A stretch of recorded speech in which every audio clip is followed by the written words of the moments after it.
미국 증시 상승의 복병 또한 있습니다.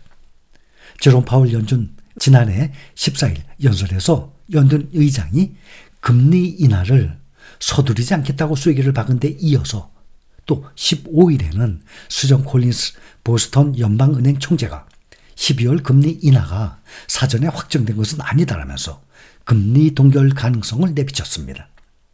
투자자들의 12월 추가 인하 기대감은 급속히 퇴조하고 있습니다. 올해 마지막 남았습니다. FOMC 회의 다음 달 17일, 18일. FOMC 회의에서 기준금리가 4.5%로 떨어질 것이라는 예상은 한 달 전에 85.6%에서 15일에는 61.9%로 떨어졌어요. 그리고 동결 전망은 13.9%였던 것이 지금 38.1%로 뛰었다가 현재는 12월 금리 동결 가능성이 40%까지 올라왔습니다.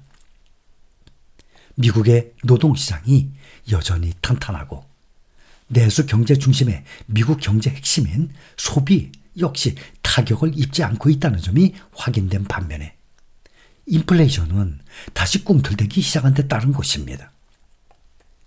이번 주에 투자자들은 증시 향방을 가를 미국 연준의 금리 전망과 엔비디아 실적 발표에 주목할 것으로 관측되고 있습니다. 지난주 제롬 파월 페드 의장이 기준금리 인하를 서둘릴 필요가 없다는 뜻을 밝혔습니다. 텍사스 댈러스에서 열린 한 행사에 참석해서 미국 경제가 금리 인하를 서두를 필요가 있다는 어떤 신호도 보내지 않고 있다라고 말을 했습니다.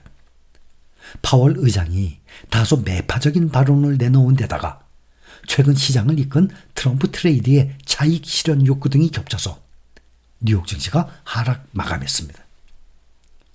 도널드 트럼프 미국 대통령 당선인은 차기 내각의 핵심 인사들을 지명하기 시작했습니다.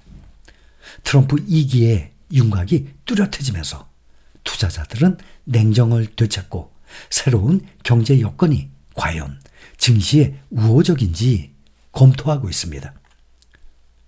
도널드 트럼프의 미국 대통령 당선 이후 증시가 단기적으로 보이는 상승세가 주요 변수에 흔들릴 가능성이 있다라는 경고 나오고 있습니다. 뱅크 오브 아메리카가 최근 보고서에서 트럼프 행정부의 법인세 인하와 규제 완화 계획이 기업 실적 기대를 증폭을 시키면서 주가 상승을 이끌었지만 앞으로 다시 경기 침체, 무역 전쟁, 국채금리 상승이라는 세 가지 요인이 앞으로 상승 랠리를 저해할 수 있다라고 지적을 했습니다.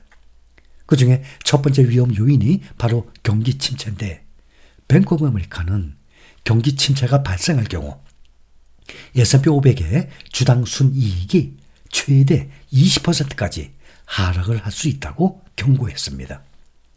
트럼프 행정부가 극단적인 이민 제한과 보호무역 정책을 시행하고 재정 부양책을 최소화한다면 미국 경제가 침체에 빠질 수 있다고 가정을 하고 있는 것입니다.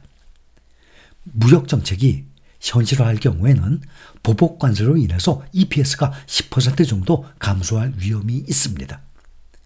보고서는 트럼프가 외국산 제품에 대해서 10%, 중국산 제품에 60% 관세를 부과하겠다는 대선 공약을 이행할 경우 또 미국의 해외 매출이 3-4% 정도 감소할 것으로 전망되고 있습니다. 보복 관세로 인한 글로벌 무역 전쟁이 촉발되면 산업재와 요즘에 반도체 종목들 떨어지고 있죠. 반도체 관련 주식이 가장 큰 타격을 받을 것이라고 지적을 했습니다. 마지막으로 10년물 국채금리 급등할 경우 EPS가 추가로 10% 감소할 가능성입니다. 뱅크 오브 아메리카는 최악의 시나리오로 현재 지금 계속 국채금리 오르고 있죠. 4.44%까지 올라갔습니다. 이것이 10년물 국채금리가 7%까지 상승할 가능성을 제시하고 있습니다. 이는 트럼프의 관세, 이민 정책이 물가 상승 충격을 초래할 경우 발생할 수 있습니다. 금리가 이 수준에 도달을 하게 되면 미국 제조업 PMI 구매관리자 지수는 43까지 하락을 하면서 제조업 경기 위축이 심화될 수 있습니다. 지난주에 도널드 트럼프 미국 대통령 당선인이 촉발한 뉴욕 증시 강세가 일단락이 된 가운데 투자자들은 차기 행정부의 정책이 연준의 경제 전망과 금리 인하 경로에 어떤 영향을 미칠지 주의 깊게 보고 있습니다. 이번 주 연준 내에서 대표적인 비둘기파로 꼽히는 오스틴 구스비 시카고 연방준비은행 총재가 18일, 19일 공식 석상에서 발언을 하는 것을 시작으로 연준 인사들의 발언이 예정되어 있습니다. 20일에는 페드의 리사 쿡 이사와 미셸 보먼 이사가 발언을 합니다. 21일엔 베서 해먹 클리블랜드 총재, 제프 슈미드 캔자스 시티 연은 총재, 마이클 바 페드 금융감독 담당 부의장의 연설이 예정돼 있습니다. 그리고 그 사이에 20일에는 인공지능 대장주 엔비디아가 3분기 실적을 또 발표합니다. 엔비디아 실적에 따라서 주춤했던 트럼프 랠리의 향방이 결정될 것으로 전망됩니다. 이 밖에 미국의 제조업과 서비스업 업황을 가늠해 볼 수 있는 PMI 구매관리자 지수, 지역 연연의 제조업 지수와 소비자 심리 지수, 경기 선행 지수, 주택가격 지수 등이 줄지어서 발표될 예정입니다. 우리는 매일 미국 증시 브리핑을 접하고 있습니다. 이게 매일매일 차곡차곡 여러분들 머리에 쌓여 나가고 있습니다.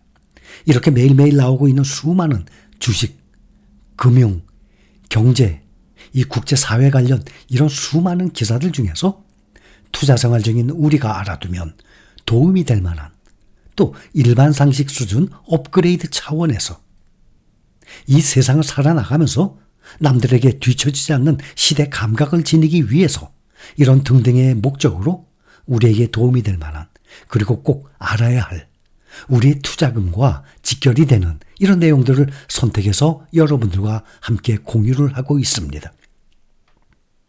토요일과 일요일은 장이 열리지 않으니까 그 다음날 매주 일요일과 월요일을 제외한 화요일부터 토요일까지 우리는 미국 증시 브리핑을 통해서 하루하루 정보, 지식, 교양, 또 재산 증식 등을 축적해 나가고 있습니다. 그동안도 항상 증시 브리핑을 들어서 알고들 계시겠지만 실적 발표를 한 결과를 보면 80%에 가까운 기업들이 S&P 500개 기업 중에서 80%면 500개의 80%, 한 400개 기업 가까이 항상 80%에 가까운 기업들이 시장의 예상보다 높은 실적을 발표해 왔었습니다. 그래서 역사적으로 주가가 꾸준히 우상향을 하는 이유가 바로 여기에 있는 것입니다. 해가 갈수록 기업들의 매출과 이익이 늘어나기 때문에 비례적으로 그 기업의 주가 또한 함께 우상향을 하게 되는 것입니다. 전문가들은 지난 9월에 새로운 고점을 기록했다는 점을 고려를 해보면 증시가 단기적으로 상승할 가능성이 있다고 보고 있습니다. 9월은 아시다시피 일반적으로 1년 중에 가장 약세를 보이는 기간이었습니다. 특히 선거가 있는 해 마지막 2개월 동안은 변동성이 심했지만 결국에 시장은 거의 매번 상승을 해왔었습니다.